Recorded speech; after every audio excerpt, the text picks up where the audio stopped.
we were guaranteed that our house wasn't going to be sold, and I'd be put in a position to buy the home back, and that was never their intentions. That's what I found out later.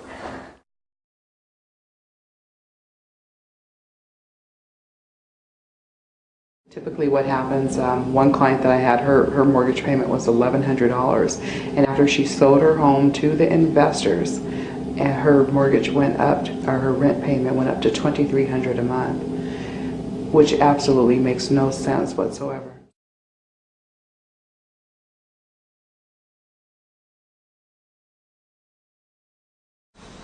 Scam artist, she began buying woman groceries and leaving her small gifts and things, and after establishing a rapport with the woman, wound up taking advantage of her.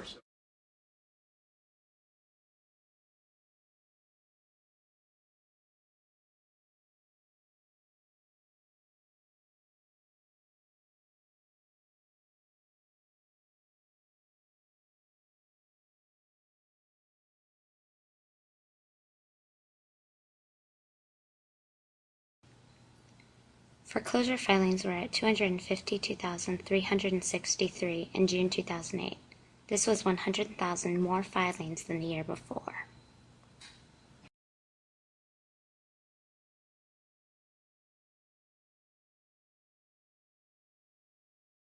I think the situation has been, well, there's several different answers. People have been given loans that they cannot afford at all whatsoever. They've been given these loans that have these arms that continue to reset, and people have no idea that they are even in an interest-only loan at times. So these impossible loans that people don't understand, these loans that have balloon payments, that have prepayment penalties. So I think a lot of this is not only on the lender, but it's also on the clients as well, because I think that we have an obligation to ourselves to try to understand exactly what we're getting into. And again, if you don't understand your paperwork, you can go to a real estate attorney, or you can go to a HUD housing counselor and have them explain to you exactly what you're getting into. So a lot of people have no idea, because most lenders will, or the mortgage broker would develop a relationship with the client. So by the time it comes to signing the paperwork at escrow, the client is comfortable and trusting enough in that person who gave them this loan that they don't question anyone or question anything. They just sign the paper. They just sign them, and they might take maybe 20 minutes to sign them when they need to really be sitting down, reading page by page and having an understanding. You should sit there, have a notebook, and write the questions down that you don't, to ask someone of things that you don't understand. But not many people do that.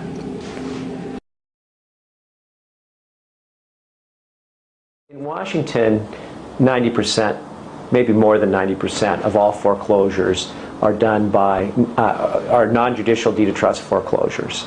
And what I say about non-judicial deed of trust foreclosures really translates into whether for forfeitures or foreclosures like real estate contract forfeitures. They have a similar procedure. The first thing that happens in a real estate foreclosure is a notice of default. The borrower needs to be in default. They have to have not made payments, they've had to fail to keep insurance, or have done something else that's a violation of the promissory note, the terms of the loan. Usually the violation is failing to pay the monthly obligations. If a borrower fails to make a payment, the lender will send out a notice of default. This 30-day notice of default has to be done before they can do anything else. So 30 days after the notice of default goes out, the next step takes place. So what's great about this, in a sense, is that only the borrower knows about the foreclosure. They're given notice of default. The world in general doesn't know, and they've got 30 days to figure out what to do. If within that 30 days they do nothing, then the next step, the lender can have a trustee under the deed of trust issue a notice of foreclosure and a notice of trustee sale. Those notices are the first time that anything gets recorded. And the foreclosure sale can't take place until 90 days after that date. So if a borrower acts quickly, the borrower has at least 120 days to figure out what they're going to do. So if they need to sell the house, they can hire a real estate agent to do it. If they need to file bankruptcy to work things out in a 13 or a Chapter 7 just to sell their house and liquidate their assets, they can do it. But they have time. But the problem with it is often homeowners put their heads in the sand and they ignore the problem and they wait till the very last day. But if they act quickly, they can do a lot of things within that time period. It may be, excuse me, it may be that what they have to do is just sell their house. They may not be able to make the payments. They may not be able to do anything else to save it, cure the defaults, but they have equity. Or it may be that if they don't have equity, one of the things that they might have to do is give up the home. If there's no equity, if the mortgage is $200,000 and the house is worth $200,000, they don't have the ability to make payments on the mortgage, what they should do is take advantage of the fact that they can live rent-free in that property for that 120-day window, start saving up for the first and last month's deposit at another property, and let the house go to foreclosure.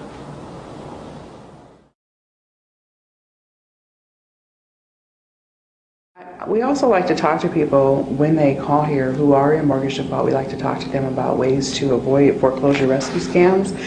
We let them know that after they receive the notice of default, about 30 to 60 days after that, it's going to become public notice that they're in mortgage default. And when it becomes public notice, that's when people who prey upon people who are in mortgage default will have access to that information.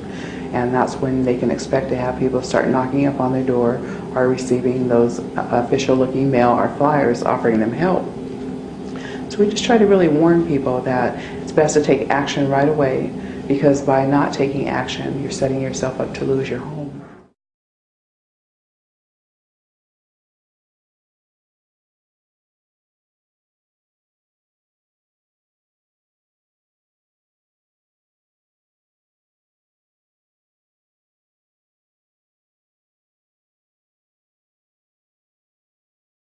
There's several different types of foreclosure rescue scams. We've mostly lumped them into a couple of different categories, but just about every single one of them is different. One type that we call a quick hitter scam, which is where you have someone that will find out about a homeowner who's behind in their mortgage, facing a foreclosure sale, who will come to the homeowner, contact the homeowner somehow, and promise some type of service. They're going to delay or stop the foreclosure sale somehow. They're going to maybe try to work out a payment plan with the lender. Sometimes they've got some type of crazy scheme that they can pitch to the homeowner. And either the homeowner will pay them some money to perform this service, or else sometimes the service will entail the homeowner diverting monthly mortgage payments directly to the scam artist somehow. A number of different variations on it, but basically what the scam artist is trying to do is get the homeowner's money that the homeowner has right then and there, that the homeowner could be using to try to pay the mortgage or make some other type of arrangements, and get that money to the scam artist instead. And then of course the services are either never performed, or they're done so poorly that they're no benefit, or sometimes what they've promised is just impossible to deliver. They'll promise to postpone or stop a sale, but there just won't be any way of doing that, and so they just take the money and run. Misconceptions that people who are in foreclosure have. Some believe that the lender will really not foreclose upon their property. They feel that the lender is not going to want to have to go through the problem of auctioning off their home. So we know that's not a reality, but for some people who are in foreclosure, it is. Another misconception that people have when they're in foreclosure, they typically believe anyone who says that they can help them, because they are so they're so stressed out and filled with that anxiety I was talking about a moment ago. They want to believe that there is someone out there who will come to their rescue and save them so that they can keep their home. And that's typically how people get in these bad situations involved in foreclosure rescue scams, because they want to believe that these investors are really there, maybe to make a small profit, but to also help someone who's in their predicament. And then probably the more elaborate type of scam, sometimes called the sale leaseback scam, sometimes called the lease option scam, is a little bit more complicated. That's where you have somebody that what they're looking to do is not make a quick buck off of the homeowner by duping them into paying some money or diverting payments, but they're actually looking to get the house out from underneath the homeowner and all of its equity without having to pay a reasonable price for it. And the way that works is, I mean, let's say you've got a house that's worth $300,000, and there's a mortgage on it, and the mortgage might only be $80,000 or $100,000. So you've got a substantial amount of equity. Say if the mortgage is $100,000 and the home's worth $300,000, you've got $200,000 worth of equity. So if you can get that house for just the $100,000 mortgage payment, then you've instantly made a $200,000 profit. So the sale leaseback scam is a transaction where the scam artist will approach the homeowner and offer this this deal where the homeowner is going to convey the property over to the scam artist, and the scam artist is going to pay off the person's mortgage, and then the homeowner is going to continue living in the property and pay rent to the scam artist for a period of time, during which the homeowner is supposed to somehow rehabilitate his or her financial situation, so that after a year or 2 years or however long, the homeowner is supposed to be able to buy back the house from the scam artist for usually the same price or a little bit more than what the scam artist paid the homeowner for it. But then inevitably, the way these deals are set up is they're designed to fail. Either the homeowner is just never going to have any ability to take out some kind of mortgage to buy the house back, and the scam artist knows that going in, so they know that they have so long to buy it back, and that time's going to run out, and they're going to lose the house. Or while they're paying rent, rent for the property, something will happen or be manufactured to happen, so that the homeowner then gets evicted for some reason. A lot of times there's all these different hoops that the homeowner has to jump through to exercise this right to repurchase. So for instance, you have to give written notice in blood on parchment on the Friday the 13th before the scam artist's mother does her hair, just some crazy hoops they have to jump through. And of course the homeowners can never navigate those hoops, and so they wind up not being able to repurchase. A lot of times the repurchase price is never determined in advance, and so it winds up being way more than the homeowner was led to believe that it was going to be. So for instance, the example I gave, you sign the house over for $100,000, you're led to believe you're going to be able to buy it back for $100,000 or $110,000 or something, and then lo and behold, yeah, I'll sell it back to you, but for fair market value, which of course is $300,000, or maybe it's even gone up after that. So what ultimately happens is the homeowner loses their property and virtually all of their equity, and all they get out of it is they get their mortgage paid off, which by and large would generally always happen when there's a foreclosure anyway, and maybe they get to remain in the home for some short period of time thereafter.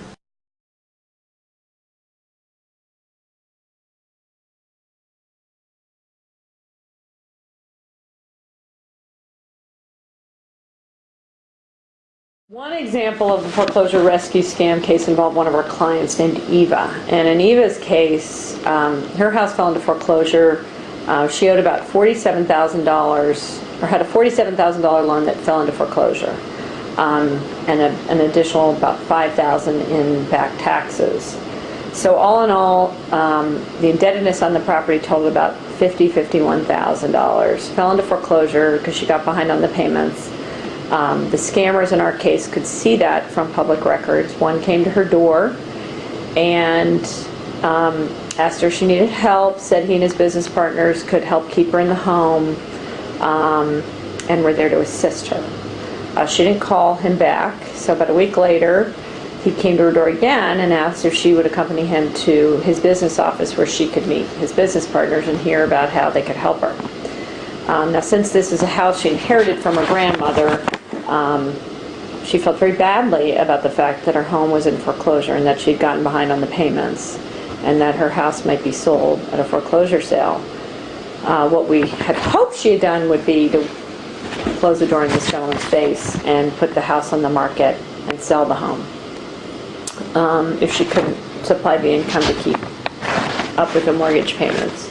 And what the gentleman came to her door kept assuring her was that they could help her avoid foreclosure.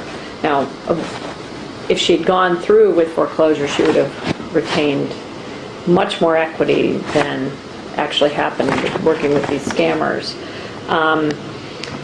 So she did agree to go back to their offices. He gave her a ride because her car was broken down. And at his business offices, she met with him and his partners, and they promised to help keep her and her family in the home. They promised to help get her a used car because she needed a car, a laptop computer so she could start a career in currency trading, which they promised would be very lucrative, and they could help train her in the art of currency trading. They promised a currency trading startup account of $5,000. They promised gift certificate for software. They promised a lot. And they had her fill out bankruptcy in case they had to file bankruptcy to help stop the foreclosure sale. Now, in actuality, what they were promising was a laundry list of about $98,000 of value, and Eva's home is worth about $325,000.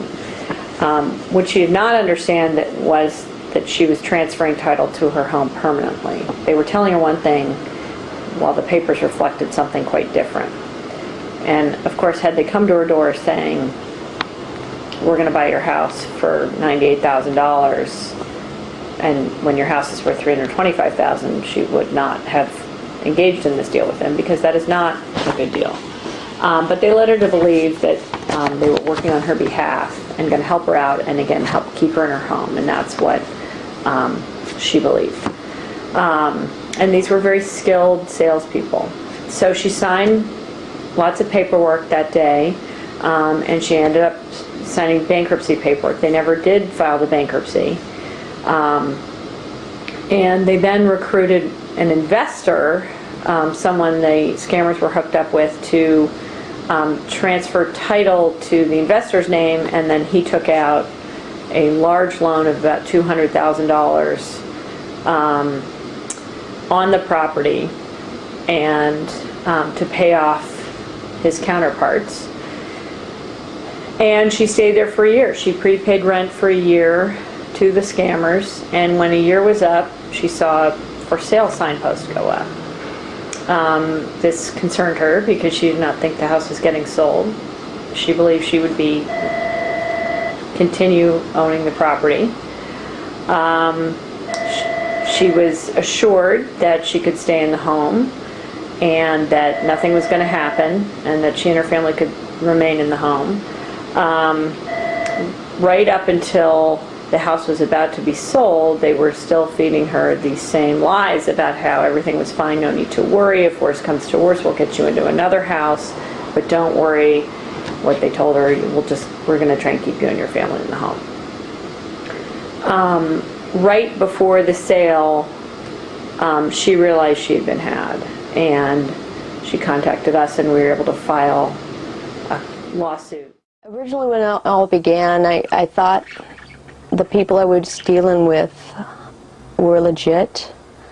I thought they truly wanted to help us. And when it all came down to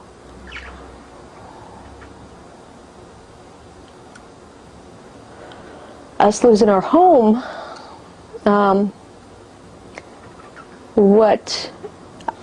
just felt at that point that these guys truly were not working in our best interest, like they said they were at the beginning.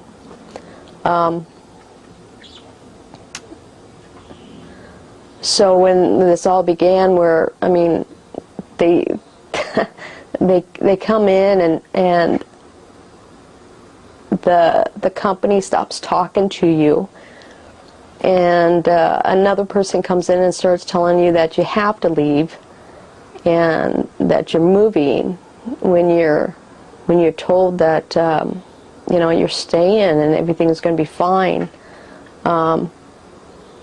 I knew then that the company wasn't working in our best interest, that these gentlemen, and I'm using that term very, their intention was to rip us off. Whereas the beginning, they were, you know, they were smooth talkers. They'll tell you what you want to hear, just to take something for basically nothing. What they did give me at the time was, like I said, a car. It was a $12,000 car, a laptop.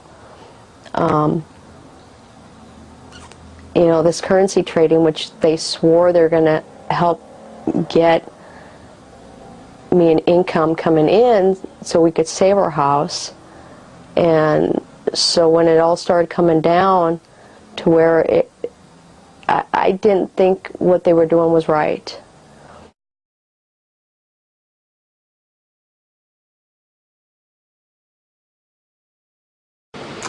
The scam artists generally come to the home in question armed with a lot of information. They've been able to see online or in public records the notice of foreclosure to know that the home's in foreclosure. They can see how much debt is on the property, how much of a mortgage or how many liens are on the property. They can see the tax assessed value, and they can figure out how much what the market value is. So they know coming to the door a lot of information, how much that house is worth, how much equity is in there, to be able to scam from the homeowner.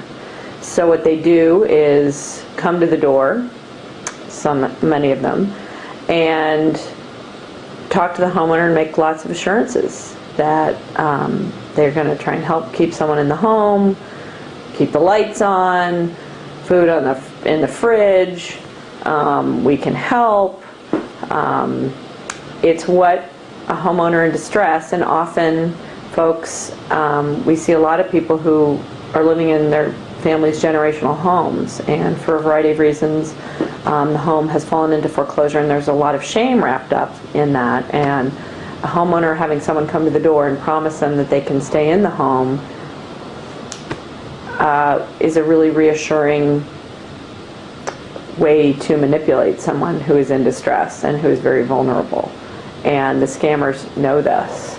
Well, what they know is that the home's in foreclosure, but these are salespeople who are trained at convincing people that they're there to help. One of the biggest tactics that the scammers use is something that's called affinity marketing, and that's where you take something that you have in common with the homeowner and you exploit it to get them to enter into a transaction that somebody otherwise might be more wary of. Probably the most common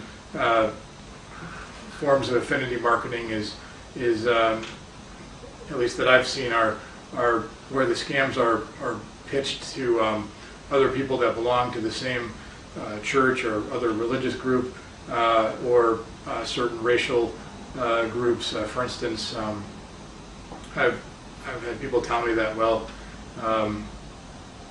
you know, it was an African American business person, and I'm African American, and I didn't think that you know somebody that's an African American business owner would take advantage of African American people like this. Probably the biggest of the affinity marketing scams are the ones that I've seen that go through churches. People tend to think that the other people that they go to church with are trustworthy and wouldn't take advantage of them. And so that makes people that are approached by other members of their church more vulnerable from that standpoint. Other tactics are things like a lot of times the scam artists will claim that they work for nonprofit organizations, or claim that they have some affiliation or association with a government agency like the U.S. Department of Housing and Urban Development, for instance, HUD, the Federal Housing Administration, other government agencies that people think would be consumer friendly and trustworthy. A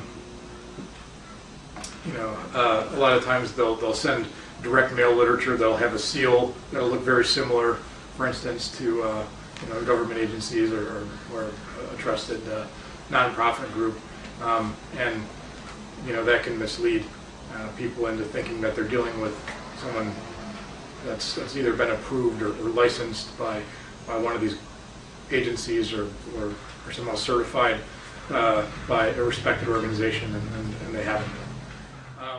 What they'll often do is present the homeowner with a lot of paperwork, and that might be filing a bankruptcy, even though they may not be attorneys, to stop a foreclosure if it's imminent. It might be having them sign all kinds of agreements that the homeowner doesn't have time to read, all the while assuring them that you are going to remain in your home, we'll help you keep the home, we'll help you repair your credit. Again, this is a common tactic. Not all of them use this, but really designed to create a lot of dust and confusion around what is actually going on. So they're signing papers, and in fact, often it's a deed, but telling them you're going to remain in the home and we'll help get you back on your feet while you remain in the home. So that's how vulnerable homeowners get scammed. And in a sale-leaseback situation, if the homeowner signs sale-leaseback paperwork, they will remain in the home for a year, basically prepaying rent out of the home's equity to the scam artists, and at the end of the year, possibly 2 years,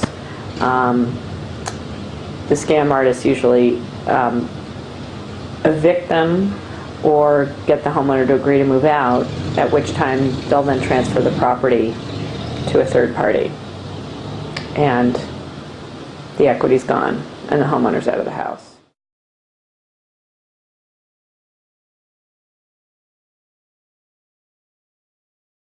A lot of people also feel that if they just ignore the problem of being in mortgage default, that it'll go away. And it doesn't go away, it just gets worse.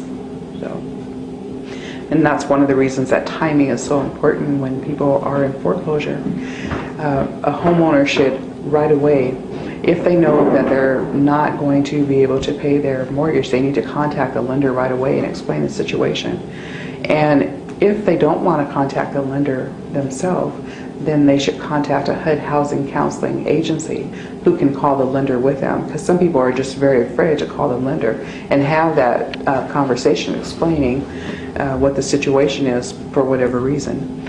So I always suggest call a HUD housing counseling agent, let one of the counselors call the lender with you. We can explain to you what the process is, what the foreclosure timeline process is. We can explain to you what your options are, because people need to know what their options are. And waiting too long to take action can mean sometime that the homeowner is going to become further behind, and then the lender won't work with them. So they need to show good faith effort by contacting the lender or coming to work with one of the counselors to work with the lender. Another thing, homeowners can avoid additional fees and costs if they resolve the situation before receiving the notice of default. That's a very important thing.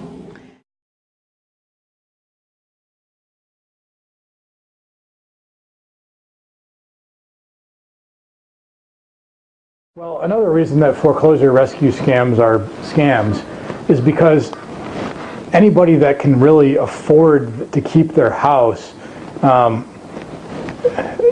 ought to be able to do some sort of refinance or reinstatement before they could do a lease option agreement. Now, we've heard about the credit crunch, and it has gotten a little bit more difficult to obtain mortgage loans of late than it was, before, when banks were making, no asset and stated only type loans and so forth. But the bottom line is a sale leaseback transaction is basically no different than a short-term refinance loan, except with exorbitantly high interest rate and fees, and without the sort of disclosures that you're going to get with an actual legitimate mortgage loan. But how does refinancing or reinstating actually work? Well, during the deed of trust foreclosure process, if you can come up with the amount of money that you need to pay off the delinquency, you can reinstate your mortgage. And some people would have the ability to go out and take out maybe a second mortgage on their house to borrow that additional money that they need to catch up, and then they could reinstate their underlying loan and then make a couple payments for a while. A lot of times that's not an option for people, but they can refinance, which means you go out and you get a brand new loan to pay off your old loan, and then you just make payments on the new loan as though you would with any other mortgage. So bankruptcy can stop a foreclosure, and it does so automatically. Section 362 of the Bankruptcy Code is pretty powerful. It's an automatic injunction. If you file a bankruptcy petition, whether it's a Chapter 7, Chapter 11, Chapter 12, or Chapter 13, it automatically stops the foreclosure. You don't have to get an injunction. It stops the foreclosure for any foreclosure of property that's owed against the debtor. If the title of the property is in Joe's name and Joe's living with Mary, and Mary files bankruptcy but she's not on title, the bankruptcy is not going to do anything. But if Joe files bankruptcy, then it does stop it. Now, there's a couple things you can do. If a wage earner is making money but for whatever reason got behind in the mortgage payments, but if given some time they could cure those mortgage payments, Chapter 13 is an option. You have to be a wage earner, and you then, through a plan of reorganization over a 3 to 5 year period, you can cure the defaults. You can't rewrite the mortgage, but if you continue to make the regular payments and then you can cure the defaults, pay a couple $100 more each month to cure the defaults over 3 to 5 years, the lender doesn't have a choice. They have to take that reorganization plan in a Chapter 13. What's good in a Chapter 13 is sometimes the threat is good too, because lenders know that a legitimate borrower can do that, and maybe they might work it out under similar terms if they know that the debtor's serious about a Chapter 13. Chapter 7 is a little different. Chapter 7 is a straight liquidation. Assets are sold. But Chapter 7 can help homeowners too. If what's creating the problem is there's just not enough money for the debtor to make all the payments on their house, and because they're being hassled by a credit card company that has a past due bill, or maybe medical bills, those are things that can be discharged into Chapter 7. As a result of that, maybe the debtor's wages are no longer garnished. They discharge certain debts, and then they have enough money left over to be able to make their mortgage payments. Chapter 7 does not necessarily mean that the home is sold. In Washington State, there's a $125,000 homestead exemption. So let's say a debtor has a $300,000 house with a $200,000 mortgage on it. It's clearly worth $300,000. If it was worth $400,000, they could lose something in bankruptcy to their creditors. But if it's a $300,000 house with a $200,000 mortgage, there's only $100,000 worth of equity, and a homeowner in the state of Washington can claim that equity as exempt. It's not exempt against a claim of a mortgage holder or a deed of trust holder, because those are consensual liens. But that equity is exempt from the claims of judgment creditors. So in that situation, if a creditor or if a homeowner is about to lose their home to a judgment creditor or someone else, or those kind of pressures, they could go into bankruptcy, discharge their medical debts, their credit card debts, and then be left with basically just their mortgage debt, and maybe they can service that and keep their house.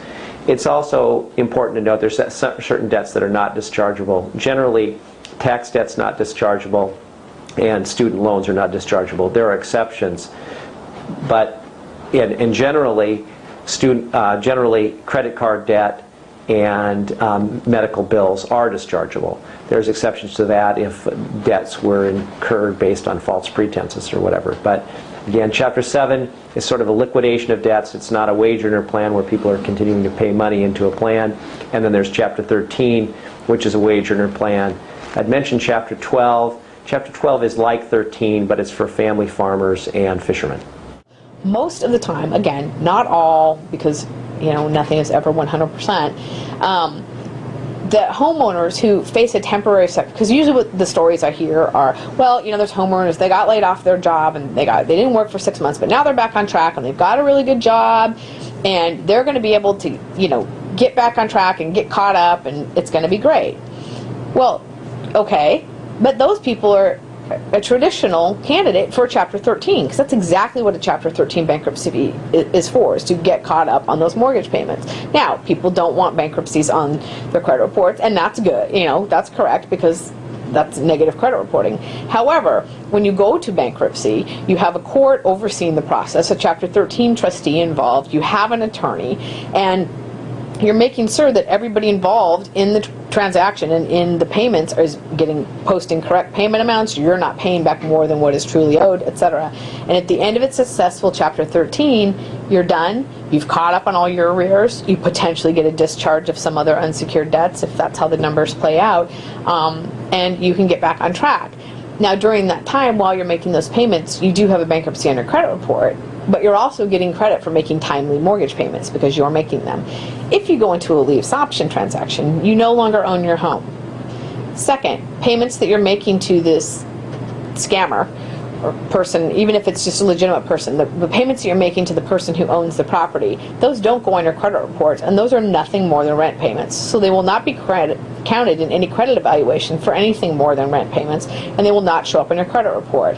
Then when you go to get your house back 2 years later, you're not refinancing it, you're buying it. And there is more stringent underwriting standards when you go to buy a home. You're going to probably need some kind of down payment. And on top of it, you're going to have to pay this person who is running this transaction a very large fee in order to get your house back. So you go from owing, say, $200,000 on your home to $300,000. And that's a huge difference. You would be much better off filing a bankruptcy and paying the arrears through the bankruptcy, and then having your house with the much lower mortgage, with the lower interest rate, and you would own your home during that whole time. There's no chance that the person who owns your home that you're making rent payments to isn't out, by the way, borrowing more and more money on it and over-encumbering it, or making certain that you're never going to be able to get it back, even for the $300,000 price. And on top of it, even if you lost your job and then you went and got another one, the odds of your income increasing in a 1 to 2 year time period in an amount that would allow you to make a mortgage payment on a loan that was massively higher than your previous one. So for example, you're previously making a payment on a $200,000 loan, but now you're going to make one on a $300,000 loan. The difference in those payments is several $100s. It is highly unlikely that most people are going to get the kind of raise in that time period, especially coming off some previous financial difficulties, that is going to allow them to make this much larger mortgage payment at some point in the future. It's just a recipe for disaster.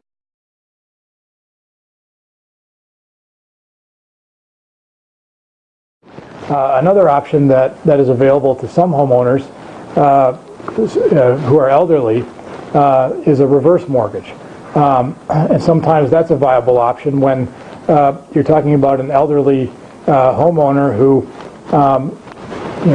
may be behind on a mortgage and not have income to make monthly payments and so forth, but has a lot of equity.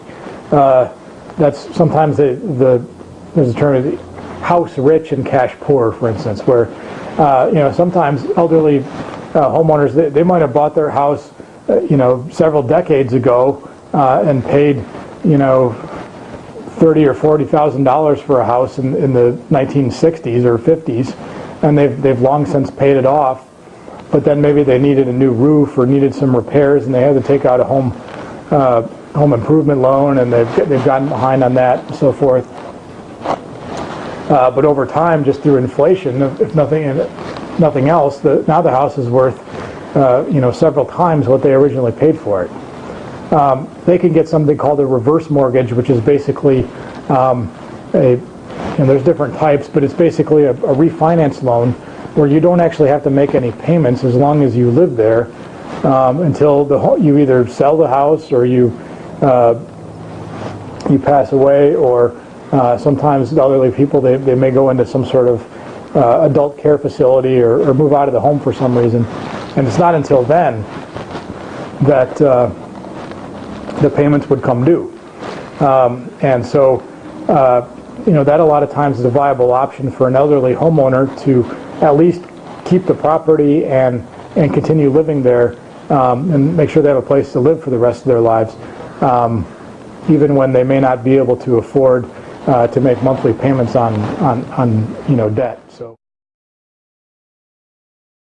if it's just no way possible that this person has enough money coming in to keep the home, I have what I call a come to Jesus conversation with the client, and those are very difficult conversations to have because people don't want to hear that the reality of it is that you can no longer afford your home.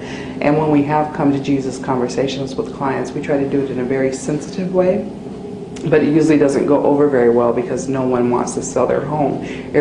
Most people have worked very hard to realize the American dream, so it's very hard, and most people tend to shut down when you tell them that there's nothing that I can do for you because you don't have the income to support keeping your home.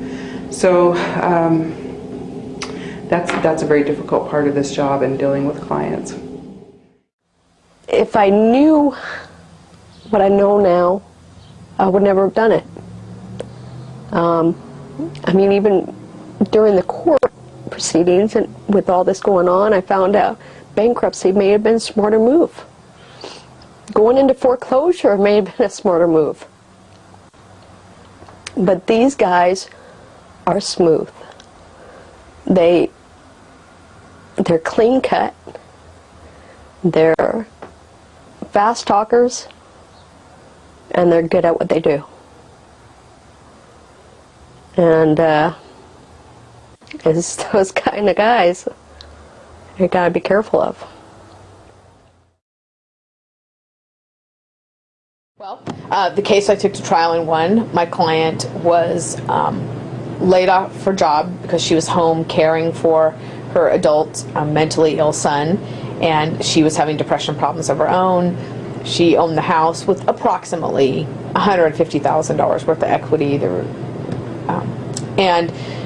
She knew enough to file bankruptcy petitions to stop the foreclosure, but she couldn't finish filling out all the documentation needed for bankruptcy, so her cases kept getting dismissed. This realtor came to her house and gave her card and talked to her for long periods of time, and then sent his colleague, who purported to be a mortgage broker but who was not in fact licensed as a mortgage broker, to her home. She thought it was a mortgage broker, and so between the two of them, she thought she was dealing with a realtor and a mortgage broker who were looking to help her. She filed several bankruptcy filings which got dismissed, and throughout this time the defendants repeatedly called her, showed up at her house, got to the point where they're actually harassing her and berating her for not letting them help her, and that was the phrasing that they used. She finally acquiesced and agreed at the time she filed her third bankruptcy petition, knowing that it was going to be dismissed because she didn't have an attorney to help her with the documentation, that she would let them help her. She thought that they might be able to come up with some kind of creative financing since she had so much equity in her home. She knew she didn't have income, but she had a lot of equity. And she was hoping that she could just get a loan that would tide her over until she could get back to work and she no longer needed to care for her son. And instead, the defendants strung her out until the day before foreclosure with promises and assurances. She testified that she was always waiting, if the deal wasn't going to work out, if she wasn't going to be able to get a mortgage, she was waiting for them to tell her that, and then thought that the realtor would then be able to sell the house for her. And instead, they strung her out until the day before sale, and then had her sign a bunch of documents which transferred ownership of the home to them, and left her with a lease option to supposedly be able to buy the property back in up to 2 years. And if basically the way the numbers ran on that document is, if she had repurchased the home the day after she signed these documents, the defendants would have received an $86,000 profit. And that was if she had just signed it the next day. So it carried very onerous terms, and also the rent payments that were required under the lease option were approximately $200 to $300 less than the entire amount of her monthly income. So the transaction, we contended, and the trial court found, was designed to fail from the beginning, because they gave her rent payments that they knew she couldn't afford, thereby hoping to evict her and thus gain the property at about 1/2 of its market value.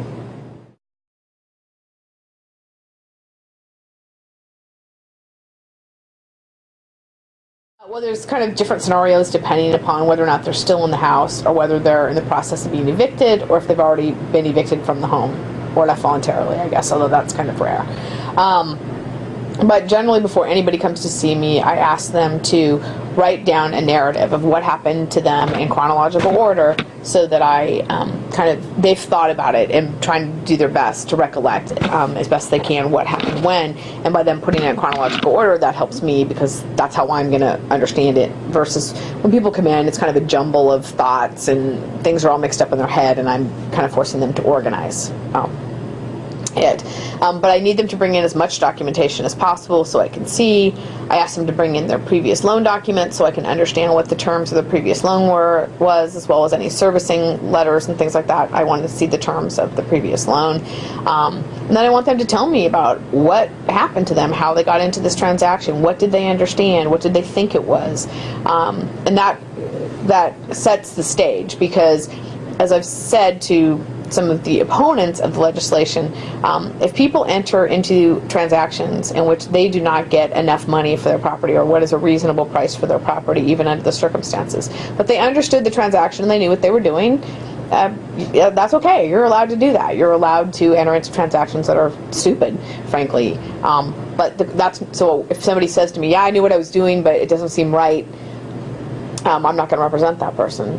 I'm going to take a case where somebody says, I had no idea what this was, I didn't even know, why am I being evicted from my house? I have certainly had a couple of cases where I've been the one where I've had to tell people that they don't own their house anymore. They still think they own their house, and I'm telling them for the first time, sometimes a couple years later, that they don't own their house anymore, and that all the money they've been paying has gone to the person who took their house. And they are, obviously shattered and devastated by that information. Other times they realize it at the time they sign the documents, but they think they're going to get it back a minute later, or a day later, or whatever. So it really just depends, but I'm looking for as much information as possible, as much documentation as possible. When you get enough information, or as much of the information as you're going to get, to try to come up with your theory of what actually happened, and what all the different parts of this transaction are, and how things could have gone differently and turned out more favorable for your client. Then you can try to put together some sort of a demand, or some sort of ideal resolution, that's going to try to meet your client's needs as best possible under the circumstances. And that may be different from what the court would award if the case goes to trial, but that's something you can use to kind of start any sort of negotiations with the other side. What I mean is the fact that the person who might be the most culpable for what went wrong in one of these scams, or I should say, the person who might be the most culpable for the fraud, or plundering your client's equity, might not be the person with the deep pocket, or the person that has the best ability to make your client whole. So sometimes in working out a resolution, you may need to not only look at who's the most to blame, who I guess should pay the most, or feel the most pain. but who actually has the present ability now to meet the whatever your client's needs are. If your client needs financing to try to stay in the property, or if your client is going to need some sort of damages, or whatever there is. Of course, if you're not able to negotiate a resolution to the case, then you need to move on to trial and prove how the defendants ripped off your client, and ask the court for whatever remedies it can impose. And talk to those of us who are doing these cases, get reports in and complaints into the various regulatory agencies immediately, because they will take a long time to work on those complaints, but they may very often be of help to you and may be able to provide you with information, and you certainly provide information to them, and they would be the proper entities that would hopefully shut these businesses down. You're going to have a harder time doing that. Try and find other victims, as many as you can. Search public records and try and find transactions involving all the same people. And just dig for as much information as you can. And then, screen your clients and make sure that you feel that they're telling you, not the truth, certainly, but more just that they tell you the whole story, because people are very confused. This is very stressful.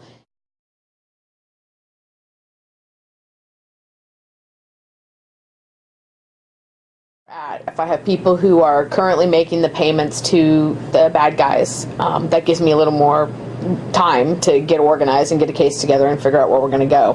Very often people get referred to me and they're going to have an eviction hearing the next day, and I'm scrambling to try and get as much information as possible before I have to go attend this eviction hearing and figure out what we're going to do about the eviction. Sometimes people come to see me after an eviction, and then I have to figure out, well, we have, how many days do we have left before they're actually going to be evicted? What can I do in the meantime to maybe put a stop to it? And if they've already been evicted and or left the property on their own accord, then, I can, again, organize all the information, put together my complaints, and begin to go forward to try and get the house back, get a lease pendants on record so that we make sure the property isn't transferred again. And the way that I've gone about litigating these cases in the past is, first of all, when there's an unlawful detainer case going on, you really don't have the kind of judicial procedures available that you need to investigate and get to the bottom of one of these scams, so that you can go into court and prove what happened and get the kinds of legal remedies that a homeowner needs. In fact, the court doesn't even always have the ability to award that type of relief. In an unlawful detainer case, the court has limited jurisdiction, limited powers, and actually can't resolve questions of title. So the first thing that you need to do when your client is still living in the home is you need to somehow stop the unlawful detainer proceeding from continuing. And then the next thing you need to do is you need to get basically a quiet title action started, so that you can really invoke the power of the tribunal to conduct discovery, and also to award the type of relief that your client really needs. Now, one way that you can stop the unlawful detainer proceeding under the old law was by filing some type of a motion for a stay or a continuance, and asserting that the court shouldn't decide on the issue of possession until the court can adjudicate title, and you could show that you had already filed a quiet title action under a separate cause number, or you were going to. Another way is you could maybe file a bankruptcy petition if your client was a good candidate for bankruptcy and so forth.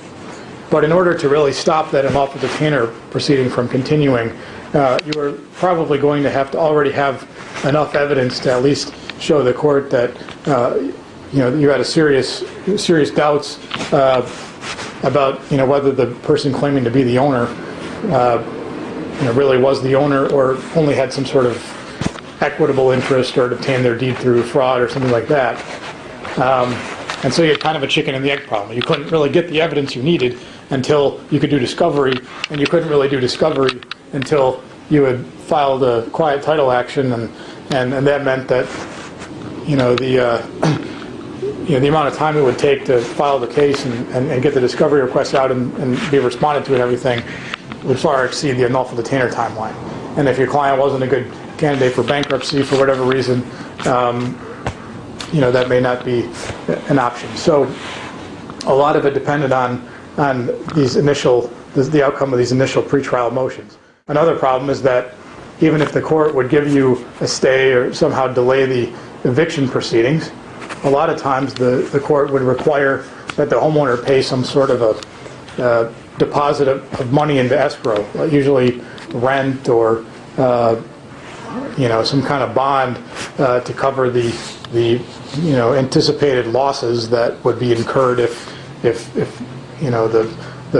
supposed homeowner was really just a deadbeat tenant who hadn't paid their rent. As unfortunately a lot of courts would kind of assume, especially when they're presented with a deed and so forth, showing that, at least purporting to show that the person claiming to be the plaintiff really was the owner.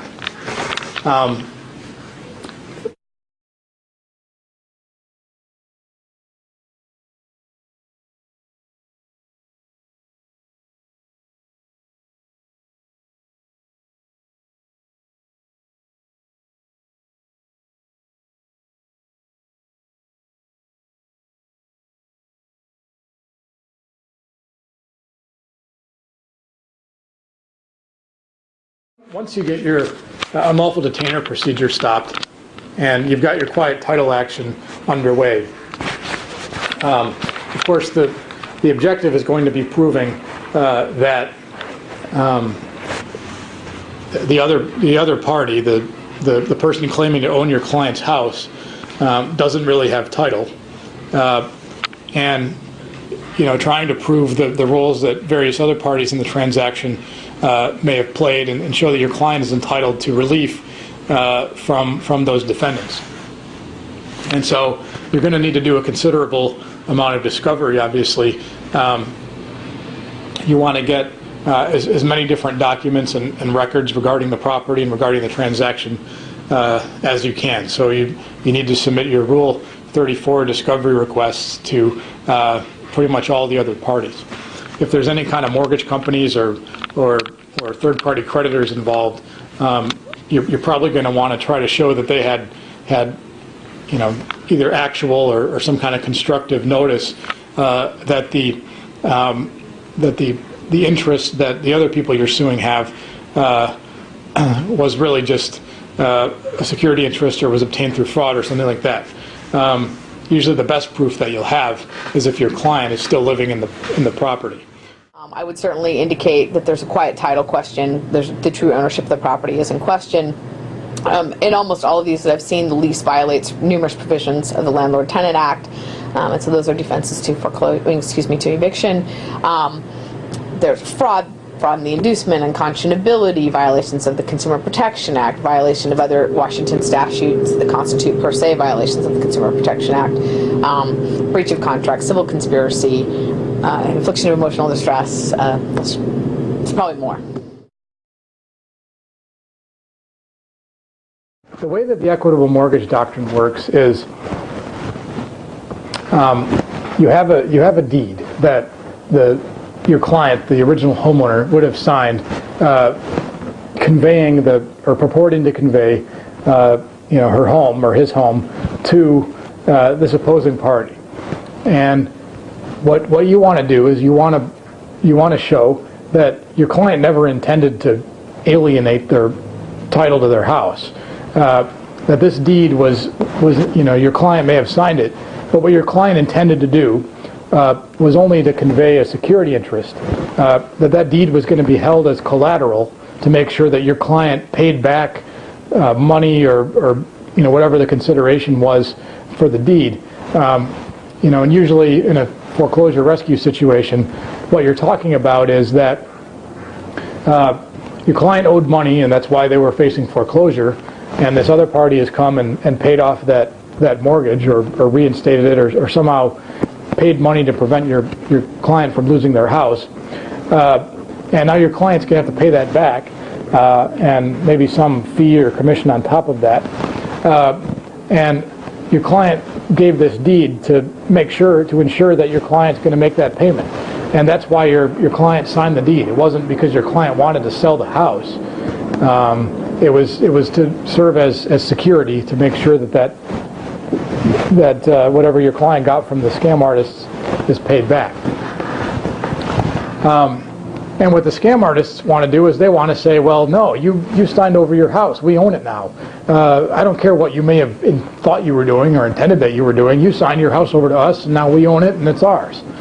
And the equitable mortgage doctrine is this legal theory that the courts have come up with, and it's really, it's been around for more than a century.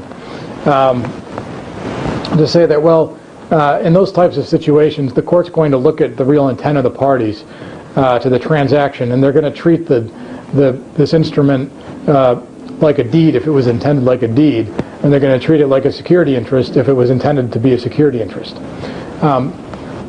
But the burden of proof in these cases is on the homeowner, and it's by clear and convincing evidence to show that both parties intended that the deed was going to serve as a security interest.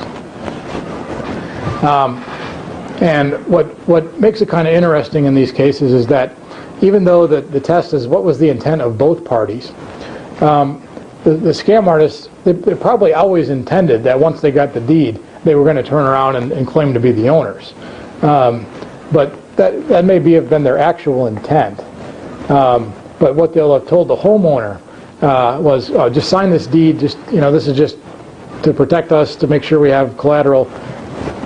You're going to get the house back, and so forth. We're not trying to buy your house or anything like that.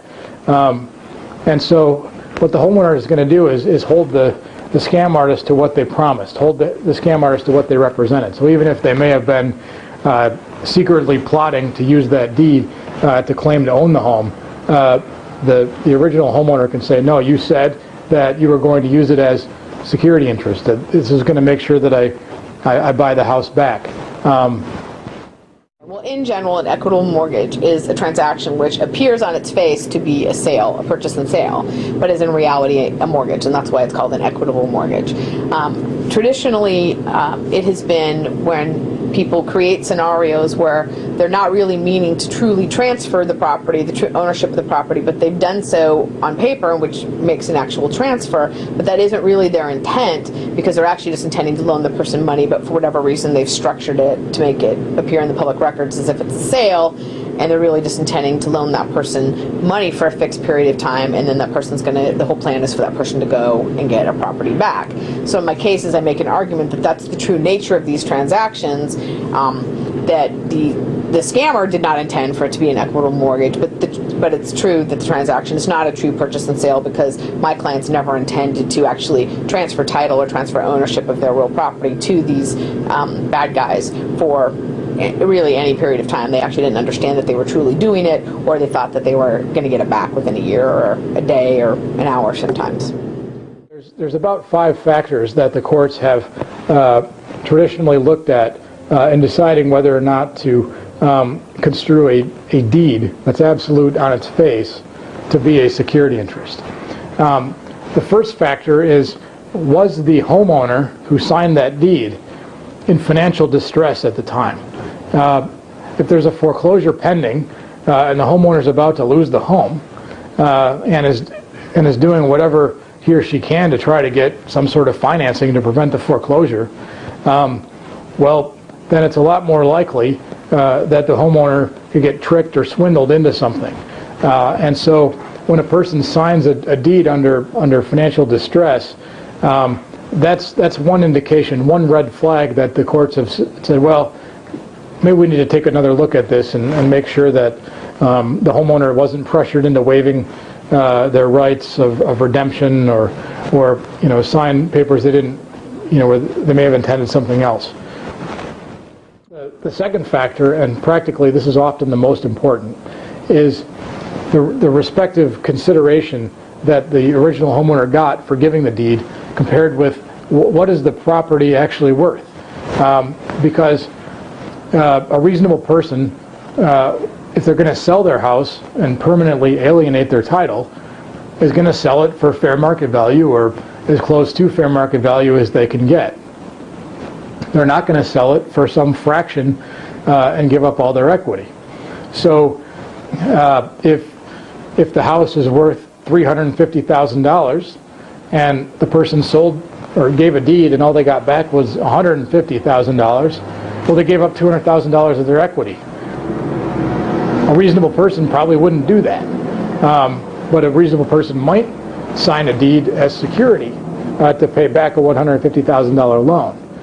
Next important factor is the substance of the other transactions that may have taken place around the same time as the deed was signed. If there's just a deed and nothing else, well, you don't have necessarily any other evidence to suggest that anything more than a sale was involved. But if you've got a lease and you've got an option to purchase, and you've got some other documents, whatever they are, suggesting that, well, not only was there a sale, but then the homeowner's going to have a right to buy it back and was going to pay rent for some time. Well, now you're starting to see that there's a lot more to this than just an outright real estate sale. Is there some sort of continued relationship between the parties after the deed is signed, especially a debtor-creditor type of relationship? As I just mentioned, if you have a typical real estate sale, the parties are going to go their separate ways. There's not going to be a continuing relationship. But if the person who's giving the deed continues living in the property and is paying money, whether you call it rent or something else, to the grantee, and if the person who gave the deed is supposed to be able to buy it back at some point and remain the permanent owner of this property, well, again, those are factors that tend to show that the deed was intended not as an outright conveyance. So the actual conduct of the parties while the person is living there, is it consistent with a landlord-tenant relationship, which would tend to show that the deed was intended as a conveyance of land, or is it more consistent with the original homeowner, the supposed tenant, being the owner? If you're a tenant, you're probably not paying the property taxes on the land. But if you're an owner, then you should be. You're responsible for them. And as far as having the property maintenance done and fixed up. If you're a landlord and the furnace goes out, well, it's your responsibility to call a repairman or repair person and have somebody come and fix the furnace so your tenant has heat. But if you're the owner and the furnace goes out, then that's on you.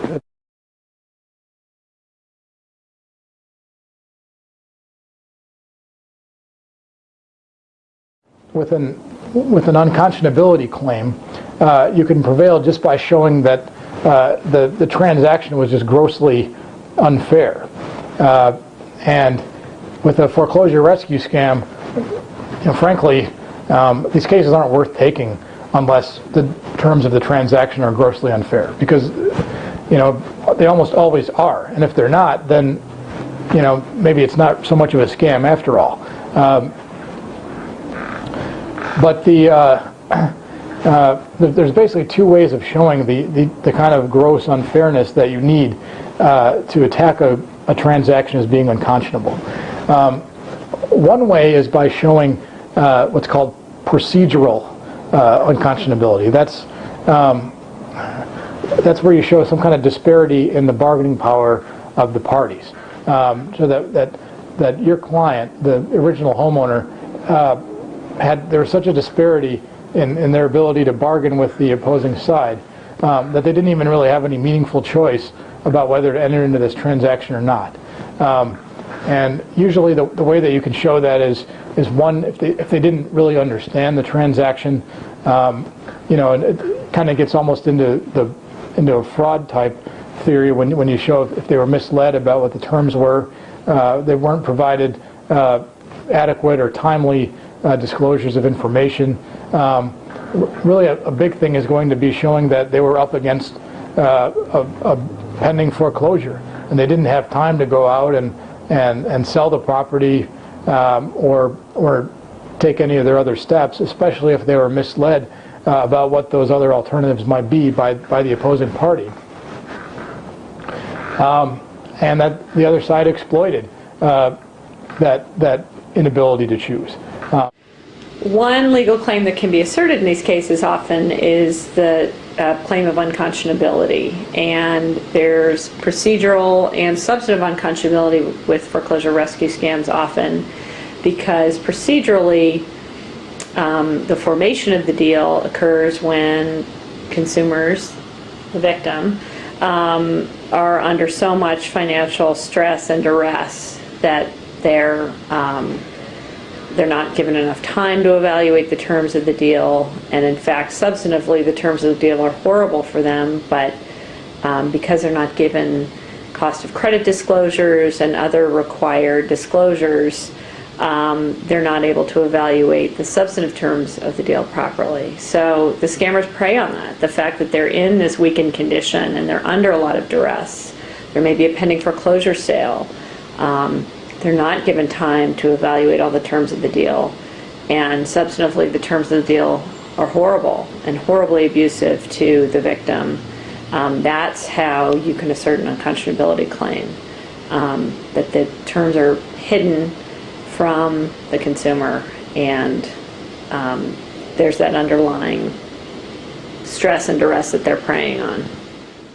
There's a case called Adler versus Fredley and Manor. It was a 2004 case where what was basically held by the Washington Supreme Court basically held was that you really only need to have substantive unconscionability in the state of Washington.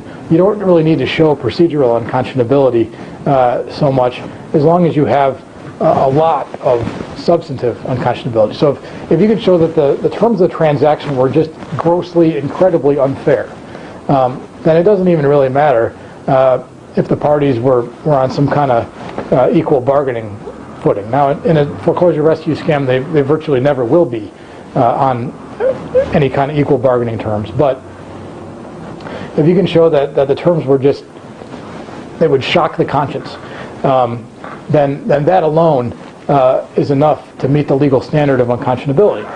And so with a foreclosure rescue scam where you have somebody basically losing tens or hundreds of thousands of dollars in home equity, for nothing,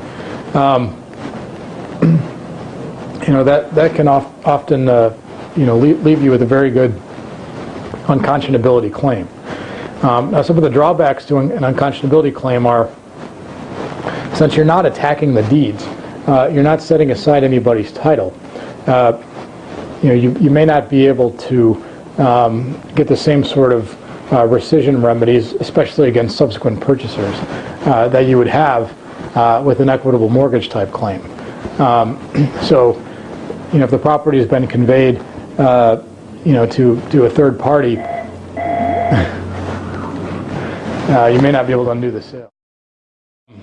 There's basically 5 elements to a Consumer Protection Act claim. The main elements in a CPA claim are, number 1, you've got to have an unfair or deceptive act or practice. Then you've got to show that it took place within the scope of trade or commerce.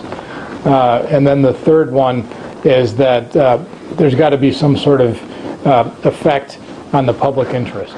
Actually, the last 2 are pretty simple. You have to show that the plaintiff actually suffered an injury, and then secondly, that the injury was caused by the unfair or deceptive act or practice. In a foreclosure rescue scam type transaction, some of the different things that might qualify as unfair or deceptive acts and practices would be things like telling the homeowner that we're here to help you keep your home and save it from foreclosure, when in fact you're really there to try to get the home from the homeowner, and or saying that this deed that you're signing is really going to be held for security when really the person plans to use it to assert title. Or promising that you're going to be able to stop a foreclosure sale, or pretty much any lie or deceitful statement that is made by the people perpetrating the scam could potentially be unfair or deceptive. One of the most typical types of unfair and deceptive acts and practices that you'll see on these lists in other states is the idea of price gouging, charging just an exorbitant price for services. And one thing that lawyers can do if you're having trouble deciding what, if you're looking at a transaction and having trouble deciding what's unfair or deceptive about it, you can go to another state statute where they have one of these lists. Michigan has, I think, about 32 different things on its list. That's about the lengthiest one that I'm aware of. And it will give you some ideas. You can also show an unfair or deceptive act or practice if it's in violation of another consumer statute. So for instance, if somebody who's perpetrating a real estate scam violates the Mortgage Broker Practices Act, or violates the Credit Services Organizations Act, those are what are called per se unfair and deceptive acts or practices. So if you could show that they violated some other consumer protection statute, then that becomes a violation of the Consumer Protection Act.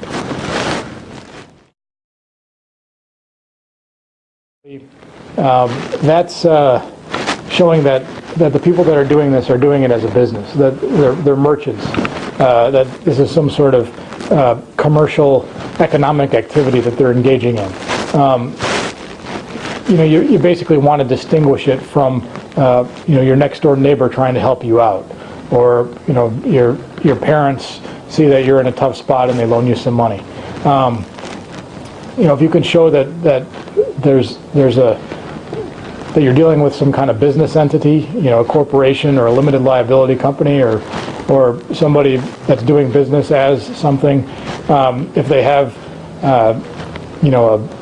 any kind of business paraphernalia, whether it's some kind of sign or business cards or an office somewhere, those things can show that this is happening in the scope of trade or commerce.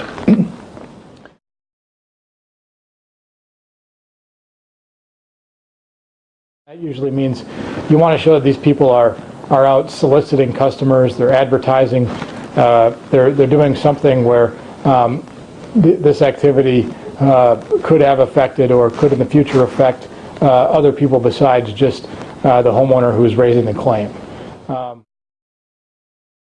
That the unfair or deceptive act or practice caused an actual injury, an economic loss to the plaintiff. And then the last thing is you've got to show causation, that the injury didn't come from something else, that it was actually the unfair deceptive act or practice that caused the injury.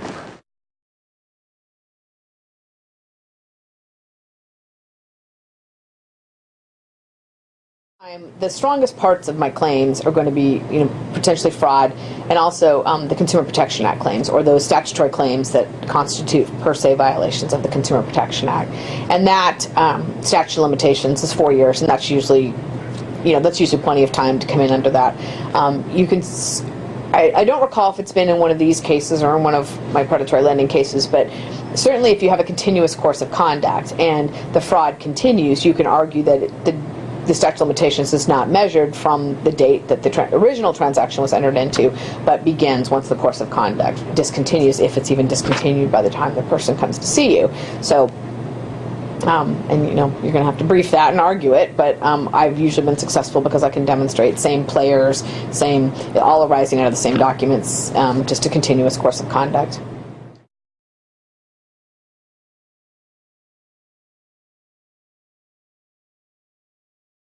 I find that most of them are real estate professionals of some sort, either real estate agents lawyers, mortgage brokers, people in the real estate industry, or they are people who attend these seminars that you see advertised on late night TV or in the ads in the newspaper, learn how to get rich on foreclosures.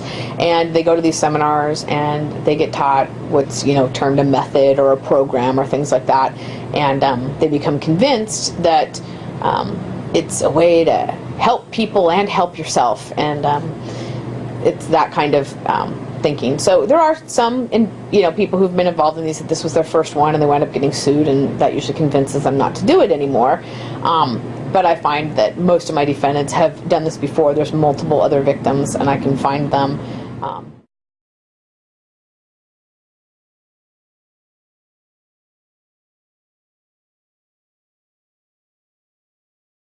Washington law has recently changed. As of June of 2008, mortgage brokers have a fiduciary duty to their customers.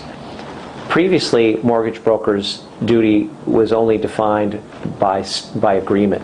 It was clear that there was no statutory requirement, a statutory fiduciary duty of brokers to their customers, and there was no implied duty that was created by case law. Washington now has a statute that says brokers have a fiduciary duty, or they owe a fiduciary duty to their customers.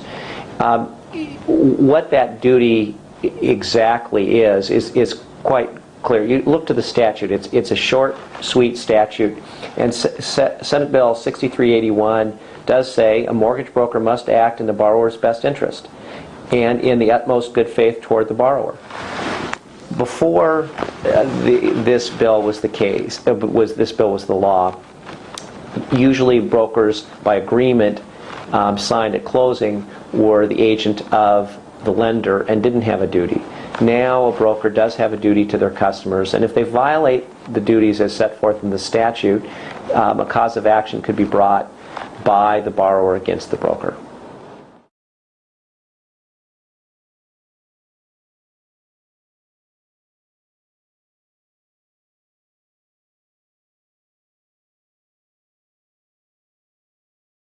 So what the new statute does, 2791, is it amends the Unlawful Detainer Act, and the new statute says that if the person who is claiming to be the plaintiff or claiming to be the owner of a property brings an unlawful detainer case, and the defendant in that case is somebody that used to own or have an interest in the property, then the plaintiff in that unlawful detainer case has to explain in their complaint how they came to have title.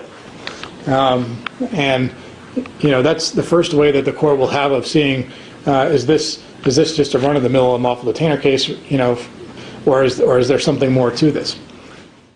If the bad guys or the new property owners are trying to evict the former homeowner, that they are required to tell the eviction judge that that's the nature of this transaction, and the eviction judge can't go forward then with a traditional eviction hearing, because eviction hearings are summary proceedings really designed for landlord-tenant disputes, true landlord-tenant disputes, and the law is quite clear that quiet title actions cannot be resolved in an eviction case. And so that's got a significant impact, because then your eviction judges know what they're dealing with instead of thinking that they're just dealing with a standard landlord-tenant relationship. If it's made to appear to the court, either just from the contents of the complaint itself, or possibly from additional information that the homeowner might present in a defense to an unlawful detainer, that there's a material question of fact as to who has title to the property, then the court cannot simply continue with the eviction case, but has to stay the eviction case and then consolidate that with the quiet title action. And it can either be a already pending quiet title action, or it can even be a subsequent quiet title action. So even if you haven't filed it yet, the court can say, well, I'm staying this, and you go file your complaint, and then we'll consolidate the cases. So that the court can decide who the owner of the property is before it goes and rules on the issue of possession. And furthermore, it says that there can't be any sort of escrow account set up. So the court can't make a homeowner pay money into the registry just to stay in the property while the litigation is taking place. So that deals with the whole problem before of having to basically pay, usually what are, by design, unsustainable monthly payments, just to be able to continue litigating in court.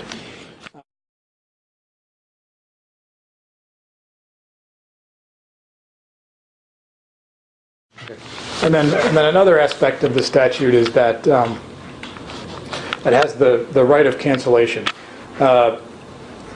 There's actually a statutory right to undo one of these transactions, after all the documents have been signed.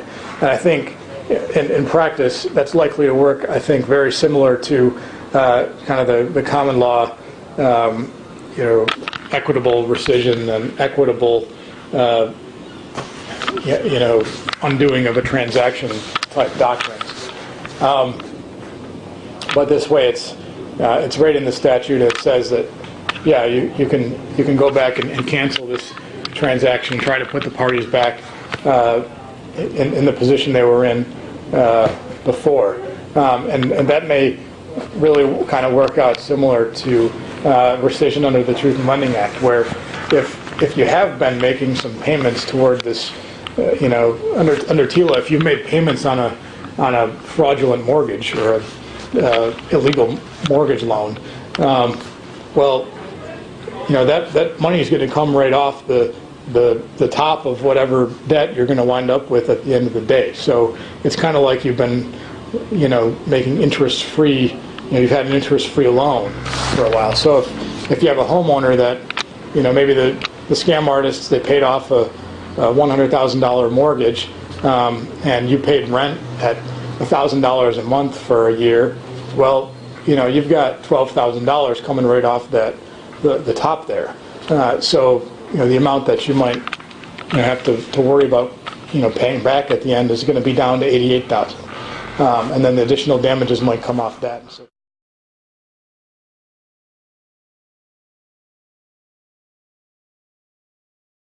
will have an impact is in hopefully preventing the people who are taking people's homes and actually taking all of their equity. It could do so in a myriad of ways. One, by the law being very stringent and difficult to comply with, and carrying significant penalties, and therefore dissuading people from entering into these scams in the first place to refrain from running these scams. Otherwise, at the very least, they have to have numerous disclosures to a homeowner in writing and certain size print and everything else, so that the homeowner would at least have a chance of understanding while they're in the process that they are in fact about to lose everything and that they actually have something to lose. Many homeowners do not even realize that just because their house goes to foreclosure doesn't mean that they're going to lose everything and all their money. If there is substantial equity in the property will be bid on at the foreclosure sale by people who are there bidding, and any amounts that are recovered over and above what is owed on the mortgage loan will be deposited in the court registry, and a homeowner can go get that money. Most people don't realize that that money is a possibility or that might happen. Due to the requirements under House Bill 2791 for completing a distressed home conveyance, sale-leaseback scams no longer produce huge profits for scam artists. The requirements include, first, that all parts of the transaction must be fully disclosed to the homeowner in a written contract. Second, that the homeowner must receive at least 82% of the fair market value of the home in the initial transfer. Third, the purchaser must verify that the homeowner has sufficient resources to make all payments and complete the repurchase. And fourth, the home must be conveyed back to the original homeowner as was agreed upon at the beginning of the transaction. As a result of these stringent requirements, most scam artists will be unable to complete these transactions in compliance with the new law.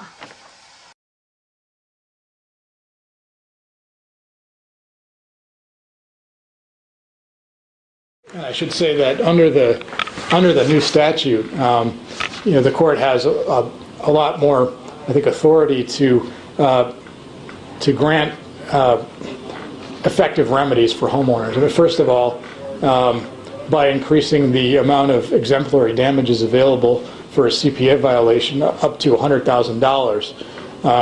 I think one of the real benefits of doing that is it deters people from even attempting these scams in the first place. But then the other side is that when you actually have one of these scams and you can prove that it was a scam, then you have some money there that the court can use, to award the homeowner over and above, just what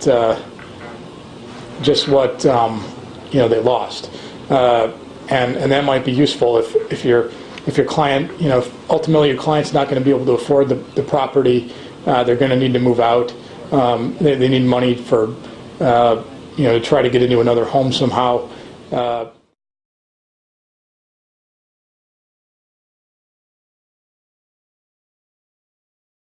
These types of scams, I think what we had was, the government looking at this sort of activity and saying, you know what, this is just completely unacceptable. What these so-called businesses are doing is not legitimate business activity. It's really just a big ripoff. It's really just a big scam. And yeah, there may be a lot of people doing it. And there may be enough people doing it that other people can sell books and videotapes and seminars to teach more people how to make a buck investing in foreclosures, if that's what you want to call it. But that is not a legitimate business activity. That is just not an acceptable consumer practice, because no homeowner in their right mind would enter into one of these transactions if they really understood what they were getting themselves into and understood that they always have some better alternative. And it's completely irresponsible of somebody to go to a homeowner who's facing foreclosure and may not know what he or she should do, and tell that person, you should enter into a foreclosure rescue scam. Because anybody approaching that homeowner should know that there are better alternatives for that homeowner to pursue. And if they're going to be consulting with distressed homeowners, should tell the distressed homeowner, your best choice is to go and refinance your loan, or your best choice is to declare bankruptcy, or your best choice is to just put a for sale sign in your front yard and try to unload the house to a buyer. And if you tell the person, no, what you should do is sell it to me for 25% of what it's worth, that's really just a predatory practice. And to have the legislature really step up to the plate and say, we're not going to tolerate this in our state, and if you do this, then you're going to be held responsible, and we're going to do whatever we can to help the victims of these practices get relief and keep their homes and preserve their equity. And that's just really a good example of what how a government should be protecting its citizens.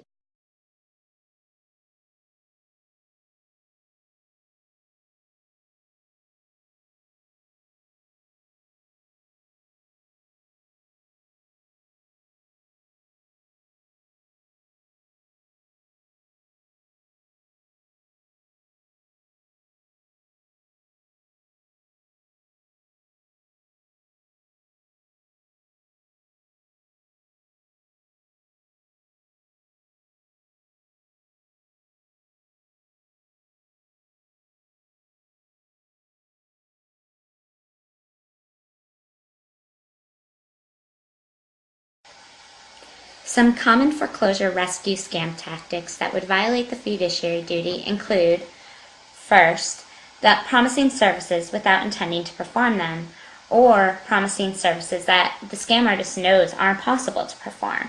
An example of this is promising to delay or stop a foreclosure auction but having no realistic plan or method of actually accomplishing that.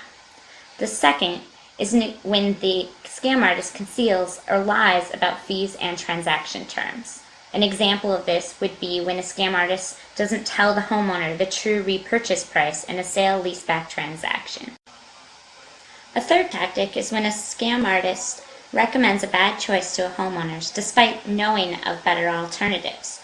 An example of this would be when a scam artist tells a homeowner to enter into a lease option scheme when they could refinance the home on better terms.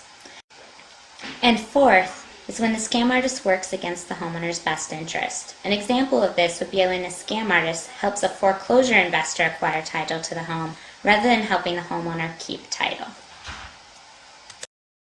You can't forget what happened. but you can make things better.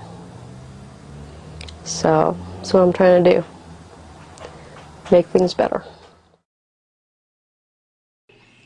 If you or someone you know is facing foreclosure and you don't know what to do, don't fall for a scam.